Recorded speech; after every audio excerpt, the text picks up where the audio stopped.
Hello, everybody. Welcome back to another episode number 91 of Speed Tips by Bob and Chad.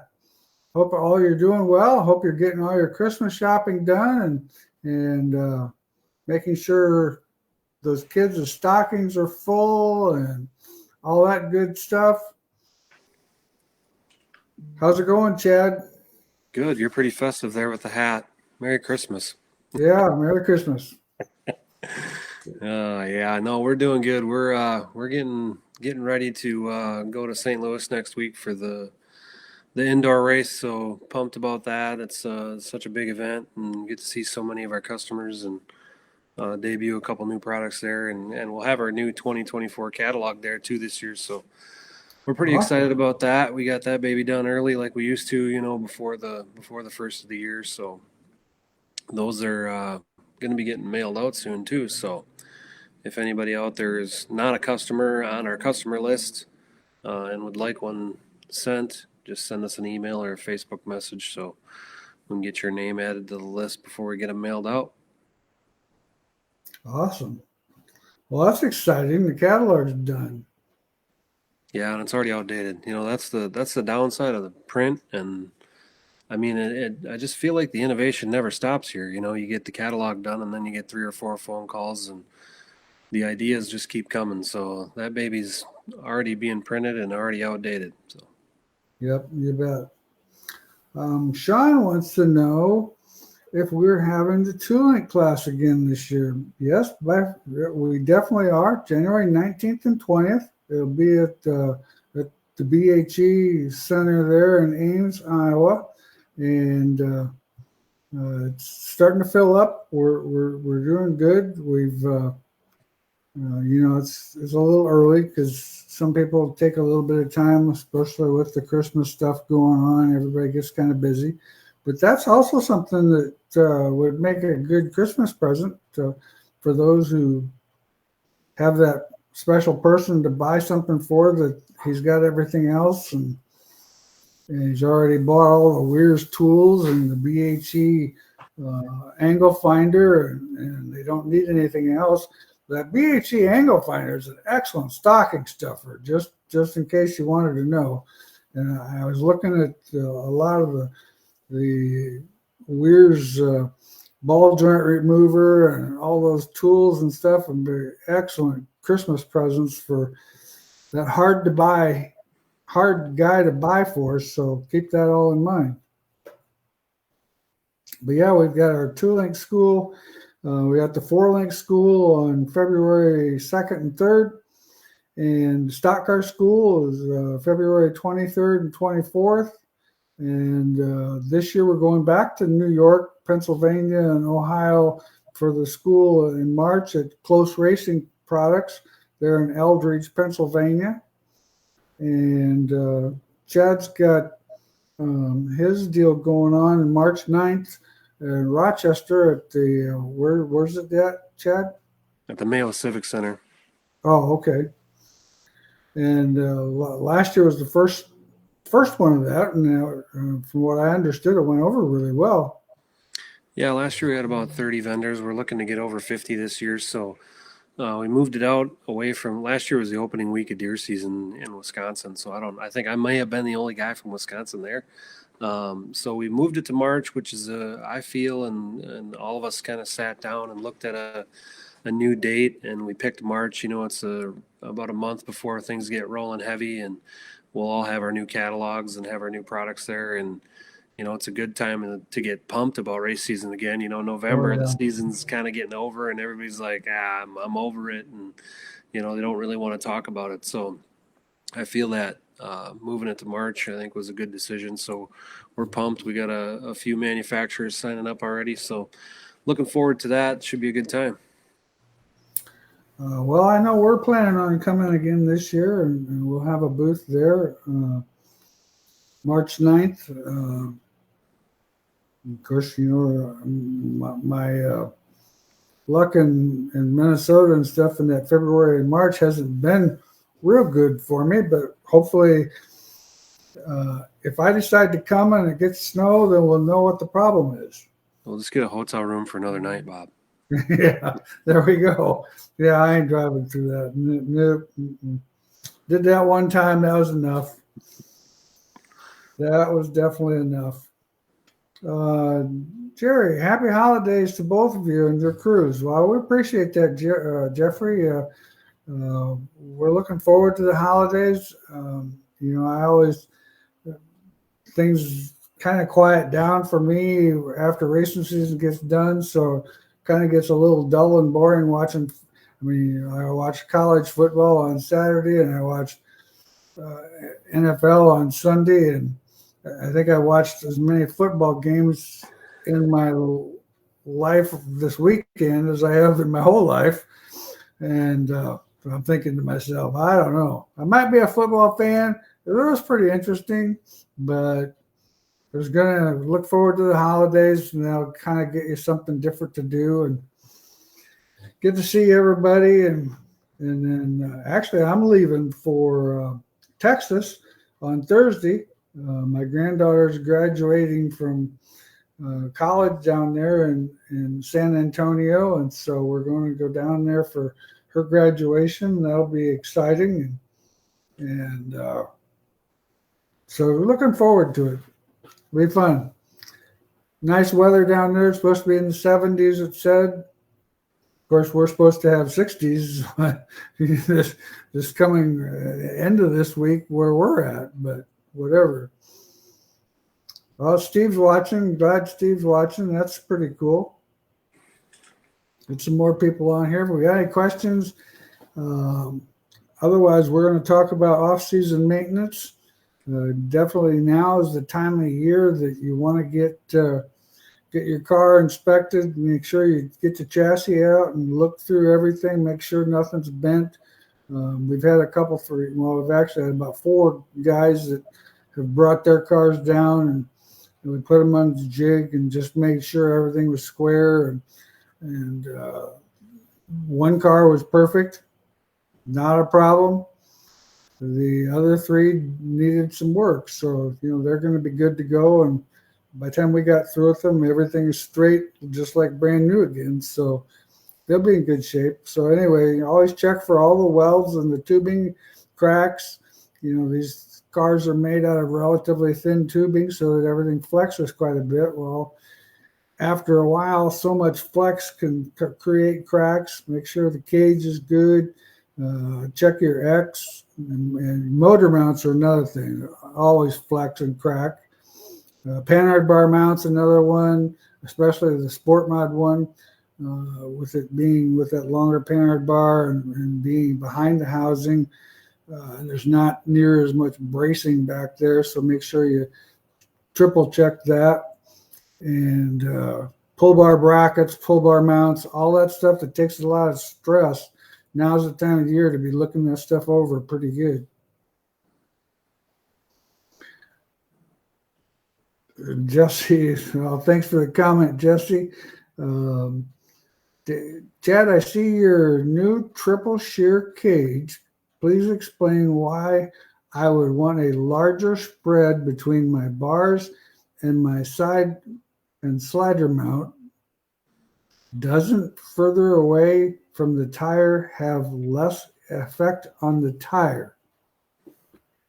Yeah, the new triple shear was kind of just based on the late model world where they have the 4-link rods in between their own shears and then the shock plate on a separate plate, or the shock mount on a separate plate. So you can get it to the normal spread of most cars. Some cars are built with a wider spacing between the 4-link rod and the shock. So this allows us to get to those cars with a wider spread. But I wouldn't change your car to get that and move.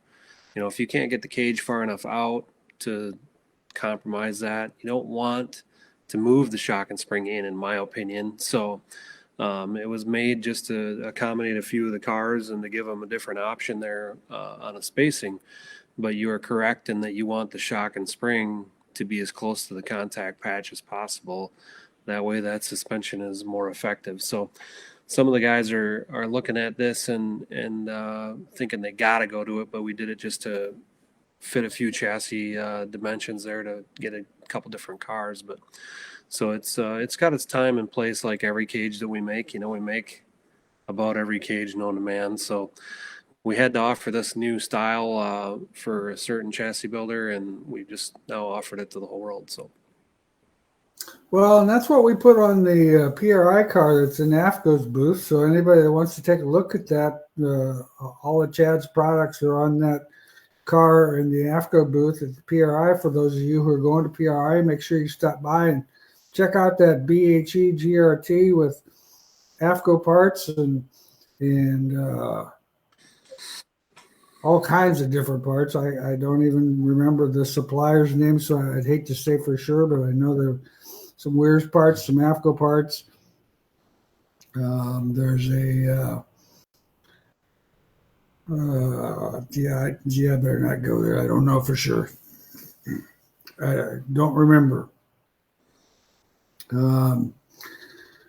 Adam wants to know how often I recommend changing the right front spring. Well, in my opinion, 15 to 20 nights is tops. And I don't care whose brand of spring you have. Keep in mind, these springs are, $85, $95. What's the price of a tire and how many of them do you go through in so many nights? So keeping that right front fresh, because it gets slammed so hard and so often. There's so much load on that right front anymore, because that's what we focus everything on the load on that right front and load on that left rear. And so after that thing's compressed so many times, the rebound starts to go away. A lot of times people will take, and I used to believe this myself all the time using a regular spring checker. And I can take a spring that's totally bad and it'll rate in the spring checker perfectly fine. But you actually have to have it on a spring dyno so you get the rebound aspect of that spring. And that's where that spring fails, is on the rebound side of it. Well, you don't really know that. All of a sudden the car starts to get lazy. It doesn't want to get back up like it should, and the car's just not responsive on that right front. Honestly, if it was my car, I'd probably be at 10 nights. I mean, it's not an expensive part to replace on the car to have, things going well. And like I said, I'm not bad mouthing or I'm not praising any particular spring company. I mean, they all make good stuff. We beat the hell out of them. Let's see. Chad, do you guys make anything for a bolt-in underslung? That would be a chassis builder situation. I assume you're talking about the rail that bolts in there to be an underslung, unless you're talking about a limiter on the underslung. But yeah, that would be a chassis builder piece. Yeah, and that would have to be actually manufactured by your chassis manufacturer, so they knew what was going on. I mean, we've got underslung rails for a GRT car, but they wouldn't fit on anything else, so to speak. It'd have to be custom built, if anything else. Tanner, hey guys, Midwest modified car, wondering if you raise the fuel cell in the car as high as possible. Is it always a good idea? Or leave it where the chassis manufacturer put it? Well, I'm a pretty big believer in the fact that I don't know if a lot of racers know really what a chassis builder actually puts into his car and the amount of hours that go into the design and the theory and the testing. And we went with a customer today, Bobby and Braden went with a customer today and put our new load machines, or the new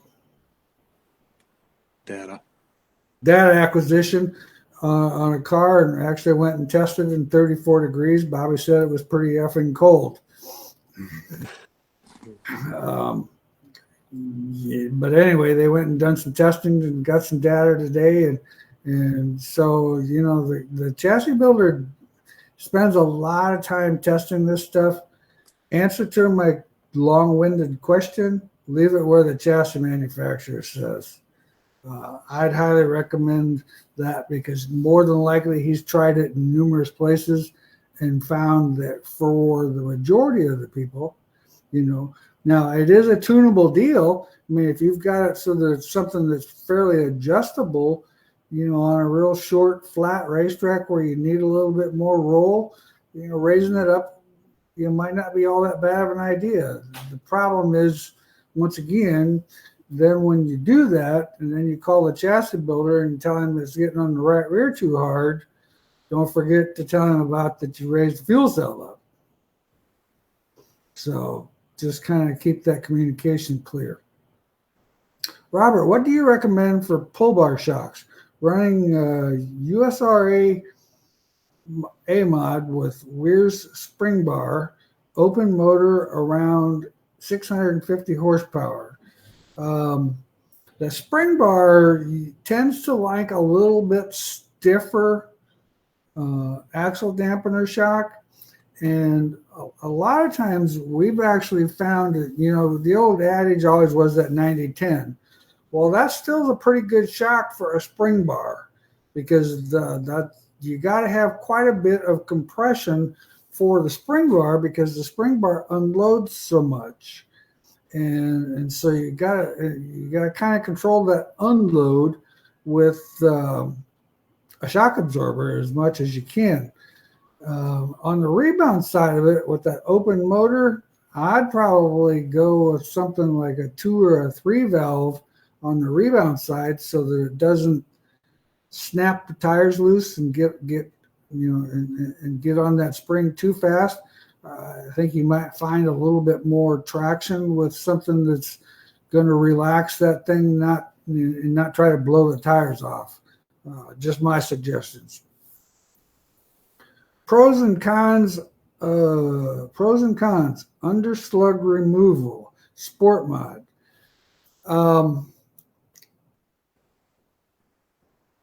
Well, I don't know if there's a pro or a con, one way or the other, but I can tell you what it does. You kind of got to know what the tubing in the tail section is made out of. If your tail section's got 0.95 thousandths tubing, in my opinion, that underslung rail is probably a detriment. It's making that car more rigid than it needs to be. We've actually, a lot of our sport mods, we've removed the underslung, felt we improved the performance. But those tail sections are made out of 0.95 DOM or 0.95 Moly tubing, depending on which car we get. So that being said, if it's like an 0.65 tail, a real soft tail section, then having that under rail in there is probably a good idea, because you're going to need a little bit extra strength back there. I like the 0.65 thing myself. I think I'm a believer in a car being real flexible.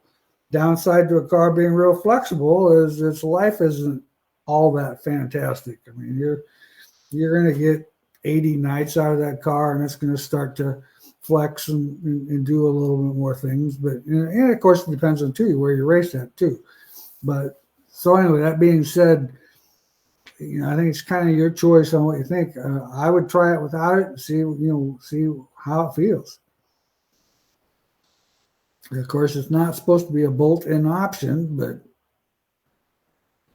there's ways to skin that cat too. Sean, I've been transitioning a 4-link car into a 3-link car. I put the same length solid pull bar in with the Wehrs quick change pull bar mounts, and my pinion angle is pointed downward in the back of the rear end. Why would there be much of a difference between the lengths? Well, the biggest thing is it depends on the brackets that you have on the quick change. They tend to be a little bit further forward. Or some brackets do. I don't know what's your bracket that you've got, Chad. How is that? How much forward, or where's that located at in center wise? I think our standard is 2 in front and centered and 2 behind, but it depends on what you took off there versus what you put on there. You're going to have to probably change the bar length to get the pinion angle back. Yeah, I when we've done that, and I think it's just because of the way the bracketry goes on and I'm assuming you're staying with the quick change. If you're staying with the quick change, I don't see why it would make there's something's not right there, because if you had a quick change in it before and you just basically switched it to a 3-link car instead of a 2-link car, instead of a 4-link car, I don't see what the difference would be. If you went from a quick change to a 9-inch Ford, yeah, they will change just because of the way the 9-inch Ford brackets mount on there. They tend to move that top back a little bit. Yeah, if you went from a 4-link rod, which would be like a 14 center to center, and went to a 3-link rod, which could be a 17, something's wrong with them trailing arms there. If the upper link was the same, there's something going on there. Yeah, both quick change, he says, but I don't know. Something seems to be wrong with the chassis locations of the trailing arms, or the 4-link to the 3-link cage, or something's wrong there. Yeah. I'll think about that a little bit here, Sean, and if I come up with a better solution for a good explanation of what I think, I would agree with Chad. More than likely, if you go into a 3-link, I know IMCA rules are a 16-inch bar. I think WISSOTA rules are a 15-inch bar, and they can be as much as a 17 or something to that effect. IMCA doesn't have a length rule. They have their length rule is 16 or longer. I think you can run as long as you want to in IMCA. You did miss a couple there. I did. Back up to Mason. Yeah. Oh yeah, I guess I did. USRA stock car. What effect does the stock car screw jack make on the left rear and right rear? More preload or less preload?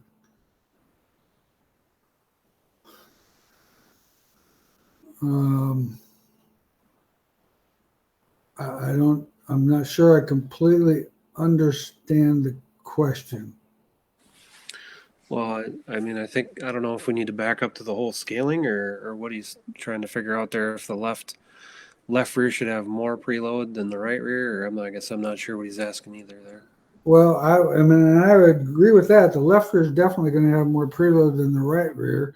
The right rear doesn't actually have the only preload it has on it is basically the static weight of what the car is. The left rear, you're going to be running a little softer spring, and you're going to be compressing it a little bit more. I know a lot of those guys are still wanting to run like the 125 left rears. Some guys make that work really well. I'm a little bit of a believer with a 2,900 pound car, a little bit stiffer spring, still probably loads that trailing arm more. Yeah, I think the softer spring, which you'd have to have a lot more preload on, ends up giving you a quick amount of load, but it doesn't last as long. So yeah, I'm talking about just putting rounds in the left rear or putting rounds in the right rear too, like adjustment wise, I think is maybe what he's asking too. Yeah. Well, it would all depend on your scaling numbers, on how you want to actually do that. Normally, like I said, you wouldn't have a lot of preload in the right rear. It would be standard, whatever that wheel weighs, that's pretty much about the weight that's on that spring. And that spring, of course, is going to compress from its standard free height out of the car, is going to probably compress at least 1.5 to 2 inches on that right rear. Left rear is probably going to compress about 3. And you run a little bit more left side weight, and usually most of these guys are running a little bit more left rear bite, things like that. It's going to load that spring more. To go along with the pull bar question, what difference would you see with mounting the shock and pull bar versus uphill to the chassis?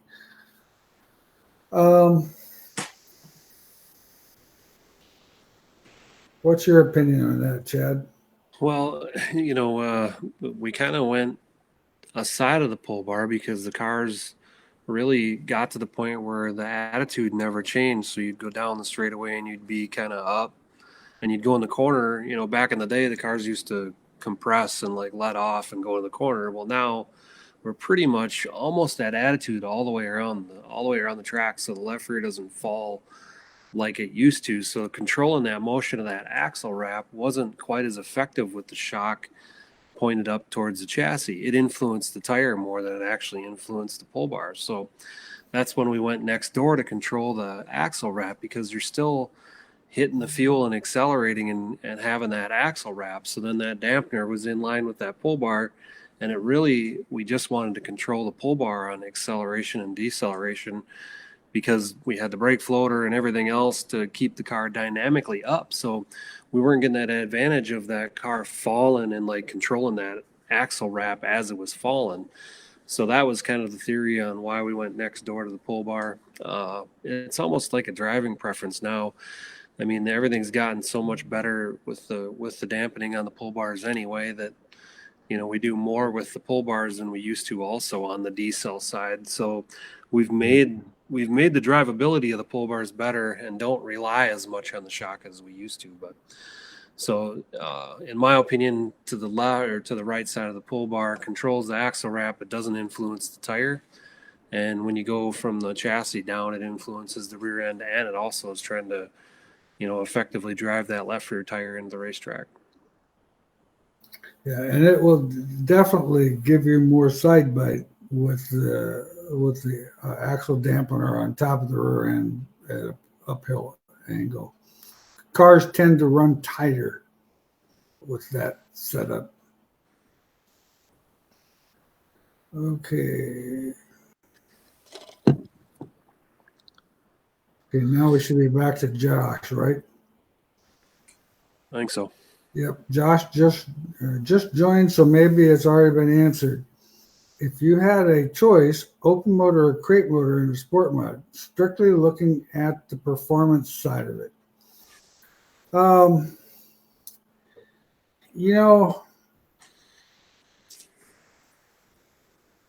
Taylor Cool's car is probably one of the faster race cars out there on a crate car that can run with quite a few of those open motors. The crate motor takes a lot more work from the chassis side of it. The car's got to be a lot closer. It has to be a lot, freer, not using up horsepower or whatever. Drivability on a slick racetrack, boy, I'd tell you what, that crate motor is going to be pretty good. Now, this year, they took another 200 RPMs away from the open motor, so now I think that motor's down to running at 6,800 RPMs. I'm not sure if that's the number, but I'm thinking that that's what I had heard. At least it's 200 less than what it was last year anyway. Open motor is going to be more maintenance, but man, I tell you what, a lot of those open motors win races. So once again, I still think it's a flip of the coin, but probably if I was building a sport mod today, I'd probably put an open motor in it. Just hard to beat that raw horsepower. It's 2-barrel carburetor, which versus a 4-barrel carburetor. I'd rather have the 4-barrel carburetor, but see an awful lot of open motors win some races this year. I mean, when it gets super, super slick, that crate motor is killer, but you don't always get to qualify in super slick conditions. Both quick tunes. Building a GRT USRA B mod, what's a good starting point for spring rates? B mod, I'd put a pair of 500s in the front, possibly a 550 in the left front, depending on how tight the driver likes the car. on the average, our cars, we put a pair of 500s in the front, 225 right rear, and a 175 left rear. Now, we do have quite a few people running 150s, and some people running 125. It just all depends on how you want the car to react when you hit the throttle, and kind of where you're racing at, the conditions that you're racing at. I'd probably put a 150 in it, a 150 and a 225 in the rear, a pair of 500s. That would be a great starting point. I would definitely make sure I have a 125 and I have a 550 for the left front. I'd have those two left fronts or two left side springs so that you could adjust it. If you go to that 550 with the left front where the car's going to be a little bit tighter getting in, you can get by with that 125 probably on that left rear to help the car. It won't really get off any better, but it'll help it pick it up a little bit sooner because you're going to be running more preload. UMP open modified motor. Should you use a spring pull bar or a bushing pull bar? I would probably go with a spring bar. What's your opinion, Chad? You know more about those customers than me. Yeah, the UMP cars they have so much horsepower and so much tire that they tend to make the puck bars unhappy. So we haven't been able to get them to live. Basically, it's got so much grip compared to like an IMCA or USMTS tired car. So always a spring bar or a Belleville washer bar. The Belleville washer bar is pretty good on the open ones too because it's a spring and it becomes solid. So it doesn't beat up the washers like it does the pucks. So the spring with the pucks in the middle, you're on the big spring, and then you got the little pucks in the middle to aid in that dampening effect. But yeah, we've tried all of our puck bars with zero success on a UMP car. And that's another thing. They would abuse a spring bar. So once again, rely on the fact that you just can't put that in at the beginning of the year and hope for the best come December when you're ready to take it back apart and rebuild it, because more than likely you should have replaced the spring twice. Yeah, I'm 10 to 15 nights on a pull bar. Yeah, they get beat up pretty bad. Okay, for the stock car question, it's for the shock. Both shocks are on separate screw jacks from the spring. If I had turns into the left rear shock, what difference would that make? Well, you got to be careful about your shock rule. And of course, I don't know if USRA has a specific rule. I know IMCA has a specific rule that shock has to be so much shaft showing so that you're not using the shock to try to lift the car and do all kinds of funky stuff. But that being said, that really shouldn't make any difference. That should not. All that's going to do is change the length of your travel. I mean, it's not going to change the amount of travel. It's going to change where it travels at. Is all that's going to do. Yeah, it's clamped up, so it doesn't have any cage rotation or anything like that, so it Right. doesn't affect the shock rate. No, unless there's a shock rule that tells you how much shaft has to be sticking out, does not have any impact on the handling of the car. Bo says 6,600. Chris says 6,600. Oh, wow! I thought it was 68, but okay, 6,600. That being said, we're getting that thing closer to the RPM range of that crate motor, and I don't know. Man, that crate motor is pretty, they're pretty maintenance free. Change the oil in them and run them until they blow up. I mean, that's about the extent of it. I should say they do change valve springs quite a bit. But I've got some customers that have 100 nights on those crate motors. You won't get that out of an open motor. I mean, and not have it be as fresh as it was. Rick, spring bar or puck bar for an IMCA modified open motor? I have a standard shop puck bar in and works okay. Just wondering if I'm leaving something untouched, traction out there. I don't know, man. With an open motor, I like that spring bar myself a little bit better. I think I don't know. I think it's more adjustable. It's more tunable. I think there's a lot of advantages, that you can have with some of those spring bars today.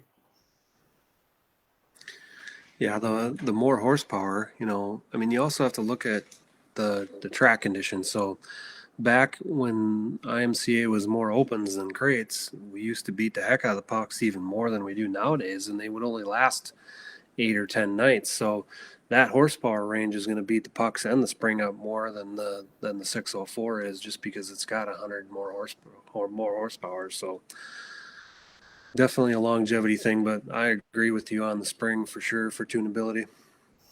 Yeah, that's just, from what my experience has been. I just think, I'm not saying that puck bar is bad. It has its nights, but I think there's advantages with the spring. Thinking about changing out my new line pull bar for a lift arm in my USRA modified. Is there a big learning curve driving wise? How different will the car react?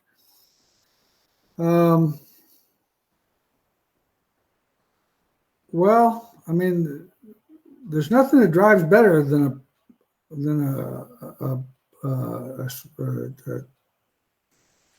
Lift arm. Lift arm car does.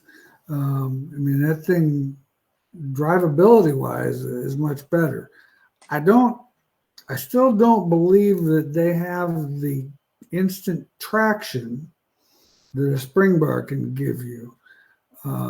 That's probably the biggest thing, and keep in mind they kind of work a little differently, where the lift arm does what it's supposed to do. It's supposed to try to lift weight from the front of the car and put it to the back of the car, where the pull bar lifts weight from the back of the car and tries to push the rear tires down.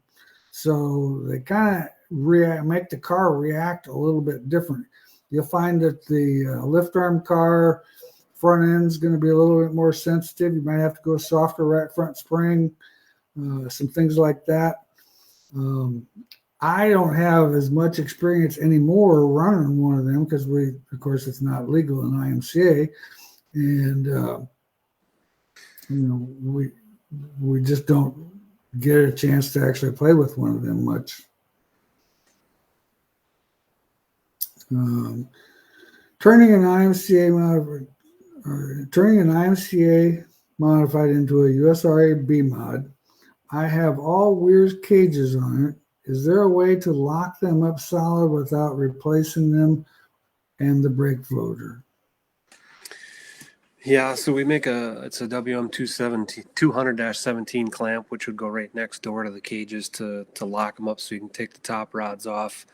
The brake floater would need to come off, and probably the best way to do it would be to do a clamp on and eliminate the brake floater just to have a more stable setup. If you put a clamp ring on the inside of the cage and try to have the brake floater clamp to it, and you get so far away from the clamp ring that it can cause some flex and some possible failures in that. So we would still recommend taking the brake floater off and replacing that with a clamp on brake bracket.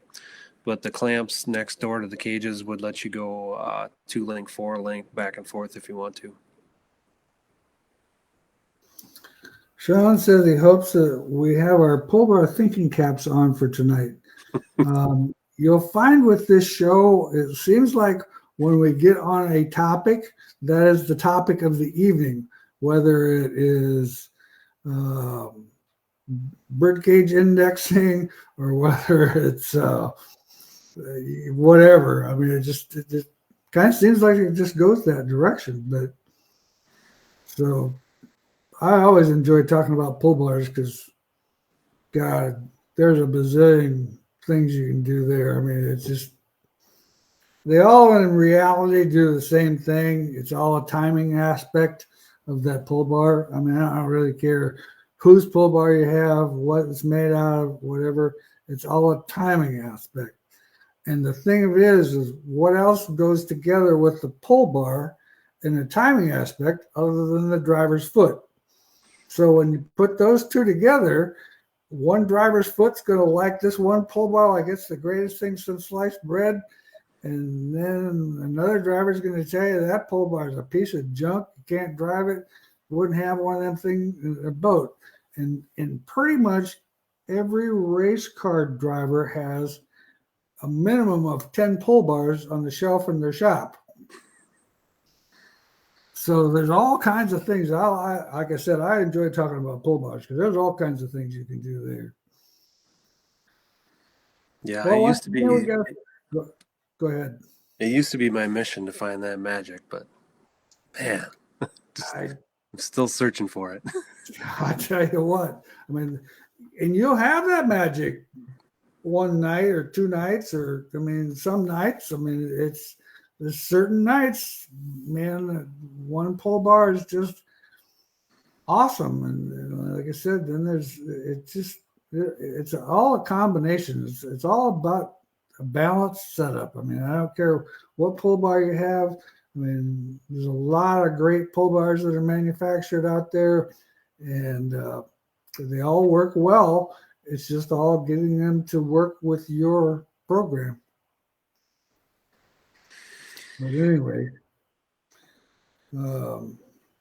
once again, all you guys that are going to PRI next weekend, make sure you stop by the AFCO booth and check out that GRT by BHE that they've got on hand there, showing all those Longacre products and all the AFCO products and the Wehrs products. We've got a lot of good products on that car for you to see, and AFCO's using it, of course, as a demo for all their products, and so cool. The other thing, I have to say one thing. You definitely need to check out those scale stands the car is going to be sitting on. Those BHE scale stands, they are the gnats. They are the answer to race car setup, in my opinion. You can work underneath that thing. If you got a fat belly like me, as long as it's not over 12 inches thick, you can still get underneath there without dirt on your shirt. Works pretty good. That's kind of how we arrived at when we built that thing. That was my goal. I didn't want grease or dirt on my shirt. And them things are awesome. Well, Riley says, thanks for the test today. Definitely going to help a lot. Well, I hope you guys had a good time. I know Bobby said it was definitely a little on the chilly side. And but I know they definitely they seem to think it went really well. I know I talked to both of them, and so good for you, Riley. I didn't get a chance to see you guys when you brought the car back, but I heard the car came back, and so we'll get that thing all ready for you to take it home whenever you're ready. Sean says, are you guys attending the Dome this year? Well, definitely. Wehrs is going to have a big part in the Dome. I will not be there. It's still on my bucket list, but I haven't got it done yet. Yeah, we're getting ready. We'll have we're in both areas, so we work extra hard there. We'll be in the pit area servicing the guys that are actually racing, and then we'll also have a booth up section 130 up top in the concourse for the guys that don't buy pit passes. So we set up two booths. We're pretty aggressive there at the Dome. A lot of Saturday night racers there. That's why we really like it. We quit going to PRI and when COVID hit there in 2019, I think was the last year we went. So we've now put all of our focus into the Dome, and it really seems to go pretty good. The Saturday night core group is kind of our group, so there's a ton of guys there, and we really enjoy seeing everybody and interacting. And I'm telling you what, flying fighter jets in the gymnasium, man, it is just unbelievable, the atmosphere, and I just gave myself chill bumps thinking about it, so I'm pumped. Can't wait to get there. Awesome. Well, it sounds like a good time. I know everybody that went down there says it's a great show. And so definitely, I know I've watched it on the tube a few times, and it looks pretty exciting. Hard to believe those guys are in that small of a confines, and it's kind of like taking the NASCAR guys to Los Angeles, Yeah. putting something that's that big and that something that's that small. It's definitely going to create some definite interest.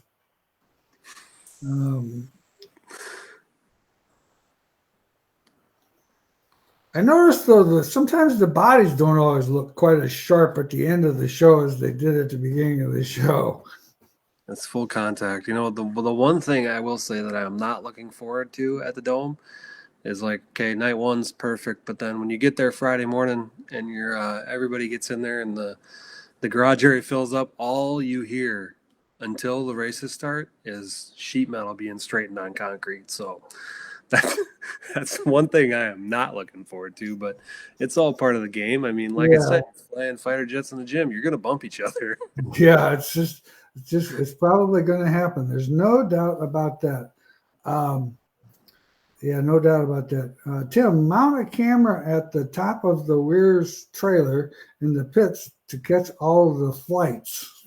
Yeah, I think Flo does a pretty good job catching the fights. We'll let them do it. Yeah, no doubt.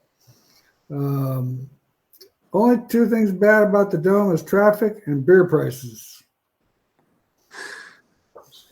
Yeah, I can imagine the traffic could be a pain. It's an arena cross version of dirt track. Gotta have fun. Yeah, there's no doubt about that. Like I said, they say it's a spectacle. Hey, we made a special J-bar for the late model guys for the Dome. Oh, it's a little beefier with no adjuster in it. So yeah, we had to make a modified Dome bar. Now we got the big old aluminum non-adjustable 21.5. So there you go. We dropped another new product on Bob and Chad. Awesome. Well, that's pretty cool.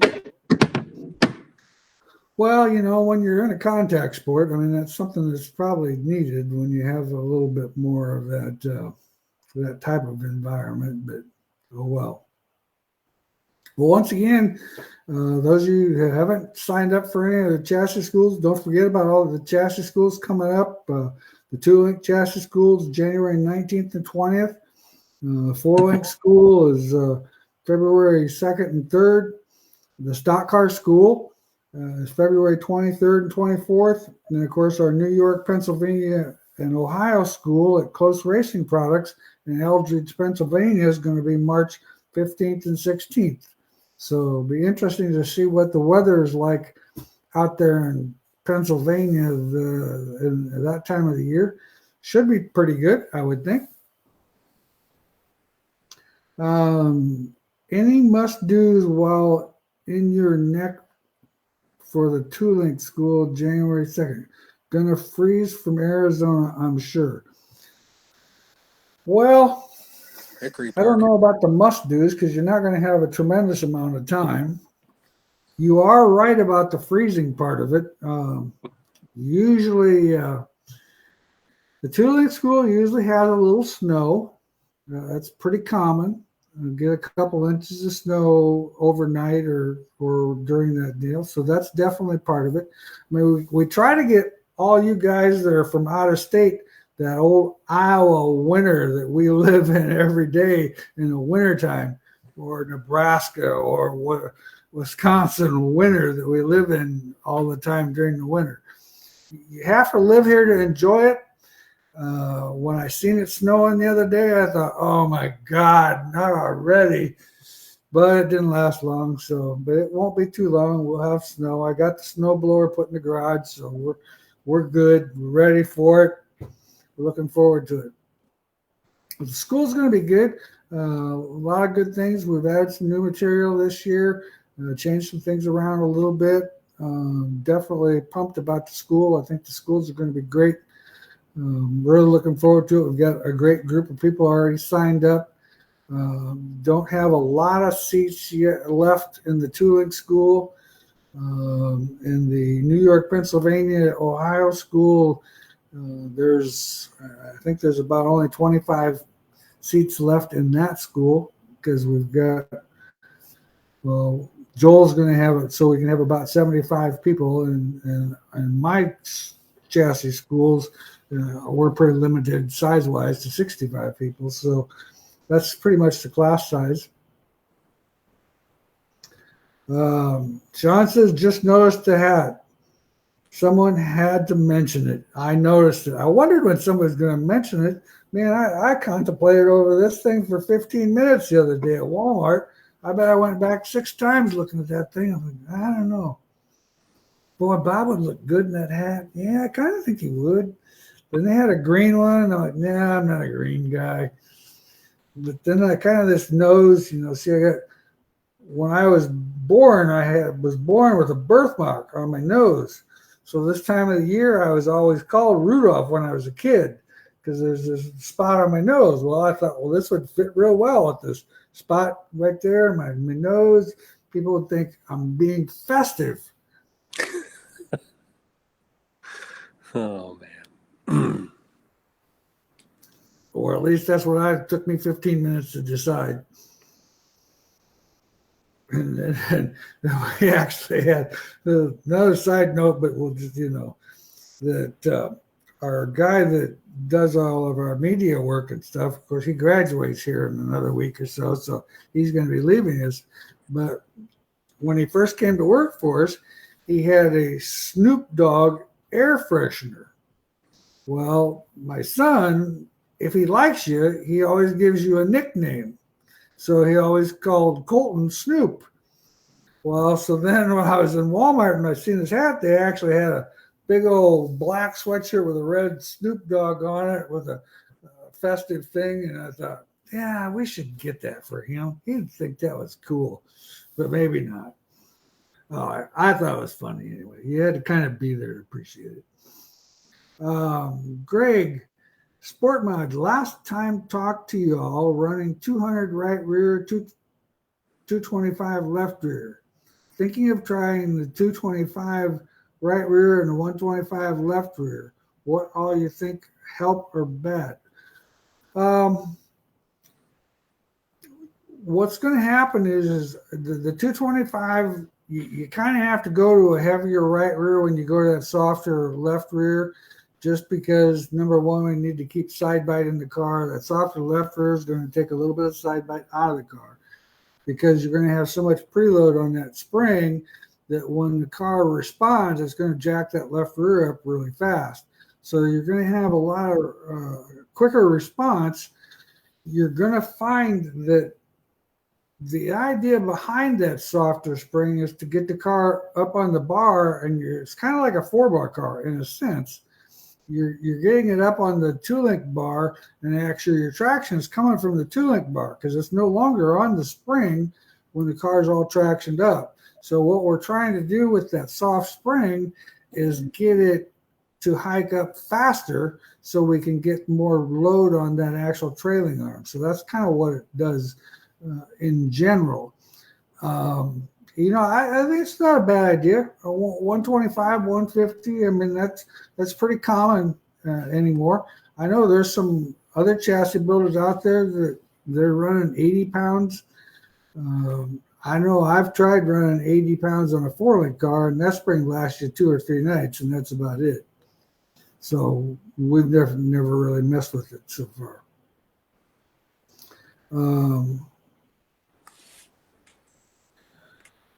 Yeah, tell them what you want the car to do better. That's a great point there for Greg. It's kind of what you want the car to do actually better. If you feel like it needs to get up on the left rear sooner, that softer spring is definitely going to help you. If you're wanting traction, I'm not super convinced that you're going to gain a tremendous amount of traction. What you're going to gain is when the car jumps up, you're going to get steer in the car quicker. It's going to make the car rotate through the middle of the corner a little bit better. And that's kind of what you would expect off of it. Sean, a car was kind of tight, harder to turn getting into the corner. Yeah, that stiff left rear spring is going to do that. I mean, that's because what's happening is when the car with the softer left rear spring gets up on that bar, gets angled over there, it also loads the right front more, which in turn, when you load the right front more, it gets more steering into the car and helps the car transition into the corner better. With that real stiff spring, you're really not getting a lot of hike out of that spring. You're not actually throwing the load on that right front and helping that car get turned in. A lot of guys are liking the drive you get on the lighter spring left rear stuff.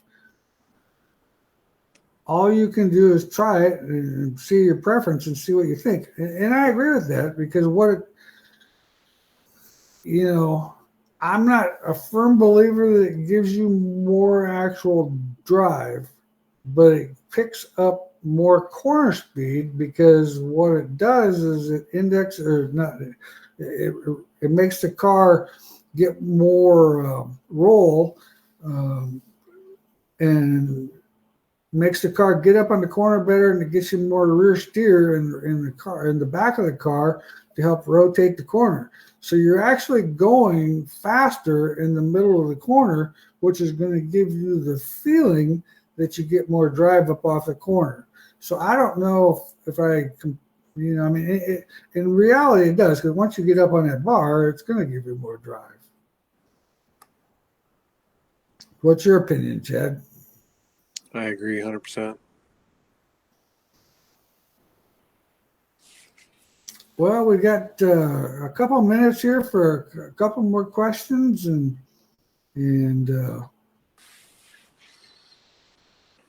we are actually going to plan on coming back, because we're so much in the Christmas spirit that we're going to plan on coming back December 18th and having a show there in 2 weeks instead of 4 weeks.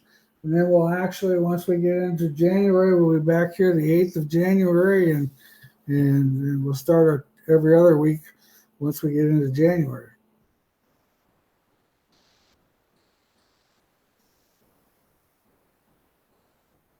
Anything else new and exciting at Wehrs Machine? Not much. Just getting ready for next week. Yeah, that should be a good time.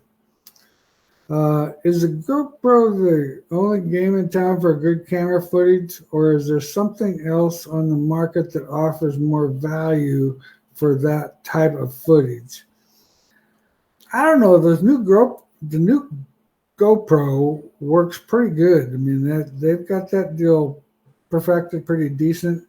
I have experimented with multiple different cameras, and I don't know. I still go back with that GoPro camera. I think it does a good job. I mean, there's a lot of others on the market, but it seems to me it's very easier. It's easy to mount.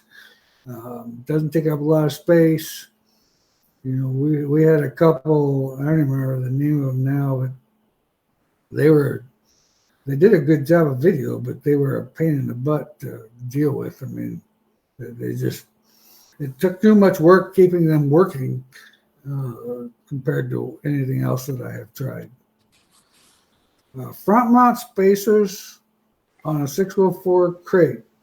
Well, the 604 crate, I always, raised that motor up an inch, because once again, it's got aluminum heads on it compared to a steel-headed motor.